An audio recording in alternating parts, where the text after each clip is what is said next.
தமிழ்நாடு தௌஹீத் ஜமாத்துடைய 18வது மாநில பொதுக்குழு தற்பொழுது ஈரோடு பிளாட்டினம் மஹாலில் நடைபெற்றுக் கொண்டிருக்கிறது.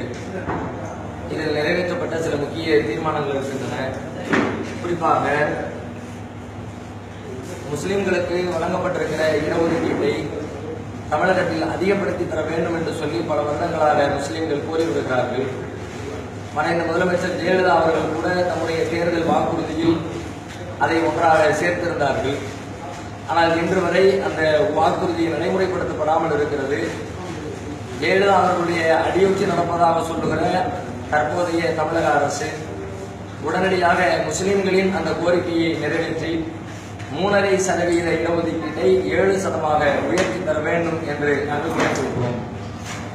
அதேபோல மத்தியில் ராஜேந்திர சச்சார் மற்றும் நீதிபதி ரங்கநாத் மிஸ்ரா அவர்களுடைய தலைமையில் அமைக்கப்பட்ட கமிஷன்கள் முஸ்லிம்களுக்கு இடஒதுக்கீடு வழங்க வேண்டும், குறிப்பாக 10% இடஒதுக்கீட்டை கல்வி மற்றும் வேலை வாய்ப்பில் முஸ்லிம்களுக்கு வழங்க வேண்டும் என்று தமது அறிக்கையில் குறிப்பிட்டிருந்தார்கள்.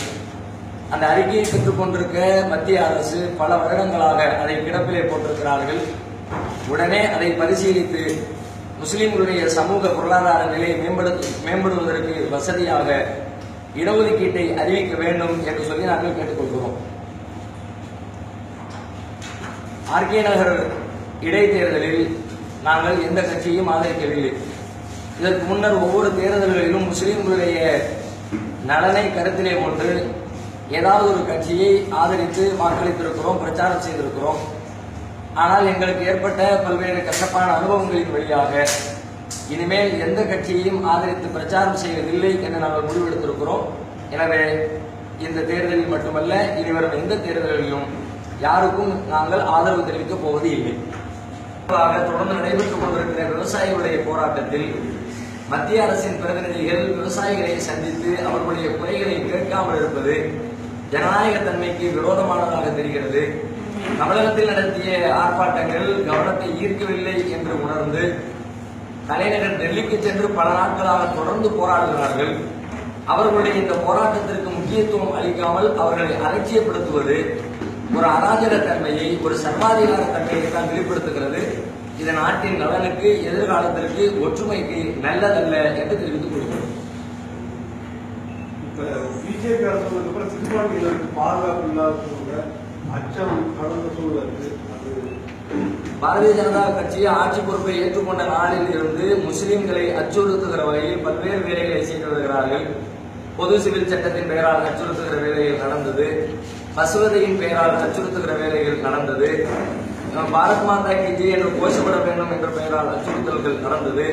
இப்பொழுது கூட பாபர் மசூதி விவகாரத்தில் உச்சநீதிமன்றத்தினுடைய கருத்து கூட மறைமுகமாக மத்திய அரசுடைய கருத்தை பிரதிபலிப்பதாக அமைந்திருக்கிறது.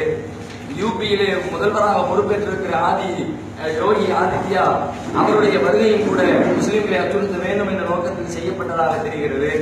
தொடர்ச்சியாக அவர்கள் இந்த வேலையை செய்து கொண்டுதான் இருக்கிறார்கள். ஆனால் இவர்களுடைய இந்த செயல்பாடுகள் இப்படித்தான் இருக்கும் என்று துவக்கத்திலேயே முஸ்லிம்கள் உணர்ந்திருக்கிற காரணத்தினால் இவர்களுடைய இந்த செயல்கள் எந்த பாதிப்பையும், எந்த அச்சத்தையும் முஸ்லிம்களுடைய உள்ளத்தில் விதைக்கவில்லை. நாளுக்கு நாள் இவர்களுடைய சர்வாதிகார தன்மையின் வழியாகவும் முஸ்லிம் விரோத போக்கின் வழியாகவும் பிளவுபட்டு கிடந்த முஸ்லிம்கள் ஒன்றிணைந்து பிஜேபிக்கு எதிராக களம் காணுகிற உறுதி கொண்ட மக்கள் சமூகமாக உருவெடுத்துக் கொண்டிருக்கிறார்கள். இவர்களின் நடவடிக்கை முஸ்லிம்களை எந்த வகையிலும் அச்சப்படுத்தவில்லை. விவகாரத்தில் நீதிமன்றத்திற்கு வெளியில் பேசி தீர்த்துக் கொள்வது நல்லது என்று உச்சநீதிமன்றம் கருத்து தெரிவித்திருக்கிறது. கடும் கண்டனத்திற்குரியது. ஏனென்றால் இத்தனை ஆண்டு காலமாக சட்டத்தின் பார்வையில் தீர்க்க முடியாத ஒன்றை வெளியில் பேச்சுவார்த்தையில் தீர்த்து விடுவோம் அல்லது தீர்த்து விடலாம் என்று சொல்லுவது நரைப்புக்குரிய ஒரு செய்தி. அது மட்டும் இல்லாமல் மறைமுகமாக முஸ்லிம்களை அச்சுறுத்துவதற்காகத்தான் இந்த கருத்து தெரிவிக்கப்பட்டிருப்பதாக நாங்கள் கருதுகிறோம். ஏனென்றால் இந்த வழக்கை தொடர்ந்த முஸ்லிம் பெரியவர் மரணித்து விட்டார். இந்த நிலையில் அந்த மாற்று கருத்துடையவர்கள் போய் நின்று கொண்டு கருத்து என்ற பெயரால் அவர்களை மிரட்டினால் வேறு வழி இல்லாமல் பணிந்து விடுவார்கள். எனவே அந்த வழியில் இந்த பிரச்சனையை தீர்க்கலாம் என்று சொல்லுவது இந்தியாவின் சட்டத்தை கேலி கூத்தாக்குகிற காரியமாக நாங்கள் பார்க்கிறோம். 2018 ஏப்ரலுக்குள்ள அதுக்கான உரிய தீர்வு காணப்பட்டுவிடும். உரிய மசோதா கொண்டு வந்து ராமர் கோவில் கட்டப்படும் என்ற மாதிரி சுப்பிரமணிய சுவாமி பேசு. ஏன்னா ராஜ்யசபாவில் உங்களுக்கு மெஜாரிட்டி இந்த உத்தரப்பிரதேச எலெக்ஷன் பின்னால் ஓரளவுக்கு வந்திருக்கும். அதனால மசோதா கொண்டு வந்து ராமர் கோயிலை கட்டிடலாம். அதுக்காக தான் அந்த யோகி அவர் உத்தரப்பிரதேச முதலமைச்சர் ஆக்கிறதே காரணம்னு சொல்றாங்க. அது மட்டும் இல்லாம இன்னைக்கு வந்து பீஃப் கடைங்க எல்லாமே மூட்டு அங்க பெரிய கடைக்காரங்க ஸ்ட்ரைக் பண்ணிட்டாங்க. இந்த ரெண்டு பத்தி கருத்து சொல்லுங்க. அதாவது இவருடைய சுப்பிரமணிய சாமியுடைய கருத்தை பொறுத்தவரை இதற்கு முன்பு பல எல்லைகளை அவர் நிர்ணயித்திருக்கிறார். பல வருடங்களில் இந்த ஆண்டுக்குள்ளே கட்டப்படும், இந்த ஆண்டுக்குள்ளே கட்டப்படும் என்று பல முறை சொல்லியிருக்கிறார். அதன் தொடர்ச்சியாக இப்பொழுதும் சொல்லியிருக்கிறார். இப்பொழுது சொன்னது அதற்கு வாய்ப்பு இருக்கிறதா என்று கேட்டால் அதை அவர்கள் செய்வதற்குரிய சூழல் கனிந்திருக்கிறது என்பதை மறுப்பதில்லை. அவர்கள் செய்ய மாட்டார்கள், அதற்குரிய எந்த வேலைகளையும் அவர்கள் முன்னெடுக்க முடியாது என்று சொல்ல முடியாது. அதற்கான வேலைகளை செய்ய வாய்ப்பு இருக்கிறது. ஊபியில் அவர்கள் பெற்றிருக்கிற வெற்றியும் மாநிலங்களவையில் அவர்களுக்கு உயர்ந்திருக்கிற அந்த எண்ணிக்கையும் அதற்கான சாத்தியங்களை அதிகப்படுத்தி இருக்கிறது.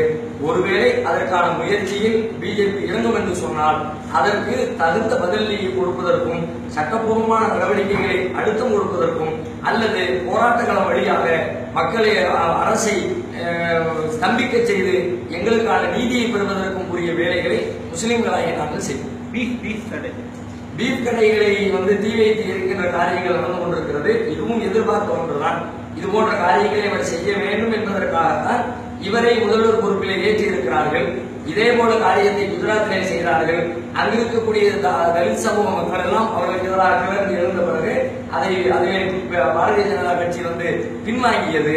அதே போல இதே காரியத்தை அவர்கள் தொடர்ந்து செய்தால் இது ஏதோ முஸ்லிம்களுக்கு எதிரானது மட்டுமல்ல, இதனால் பாதிக்கப்படுகிற பல்வேறு சமூகத்தவர்கள், குறிப்பாக தலித் சமூகத்தவர்கள் எல்லாம் இதன் பின்னணியில் இருக்கிறார்கள். அவர்கள் அத்தனை பேரும் கிளர்ந்து எழுந்து ஆட்சிக்கு முற்றுப்புள்ளி வைக்கக்கூடிய வேலைகளில் ஈடுபடுவார்கள்.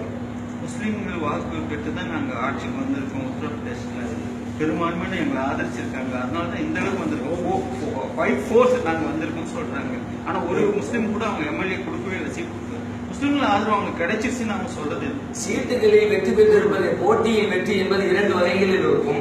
ஒன்று, நம்மோடு ஓடுகிற போட்டியாளரை நாம் ஓடி ஜெயிப்பது ஒரு வகை. நம்மோடு ஓடுகிறவர் ஓடாததனாலோ பின்னங்கியதனாலோ நாம் ஜெயிப்பது இன்னொரு வகை.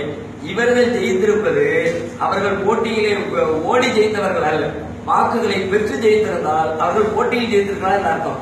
முஸ்லீம்களுடைய வாக்கு சிதறியதால் ஜெயித்திருக்கிறார்கள். வெறும் சில தொகுதிகளில் 30% குறைவான வாக்குகளை கூட பெற்று அவர்கள் வென்றிருக்கிறார்கள் என்று சொன்னால் அவர்களுக்கு மக்களின் ஆதரவு கிடைத்ததாக பொருள் அல்ல. முஸ்லீம்கள் பகுஜன் ஜமாத் கட்சியின் சார்பிலேயும் அதுபோல சமாஜ்வாடி கட்சியின் சார்பிலேயும் அசதுதீன் ஓவைசி அவருடைய கட்சியின் சார்பிலும் ஒரே தொகுதியிலே 3 வேட்பாளர்கள் பிரபலமான கட்சியில் நிறுத்தப்பட்டிருக்கிறார்கள். அதை தாண்டி பல்வேறு இடங்களில் தனிநபர்களாக பல்வேறு முஸ்லீம்கள் போட்டியிட்டு இருக்கிறார்கள். ஒரு தொகுதியில் 8 முஸ்லீம்களும் ஒரே ஒரு பிஜேபியினுடைய வேட்பாளரும் போட்டியிடுகிற பொழுது முஸ்லீம்களுடைய ஓட்டு 8ஆக பிரிந்து அவர்கள் வெற்றி பெற்றிருக்கிறார்கள் தவிர முஸ்லீம்களின் வாக்குகளை பெற்றதனால் அவர்கள் வெற்றி பெறவில்லை. Into consolidation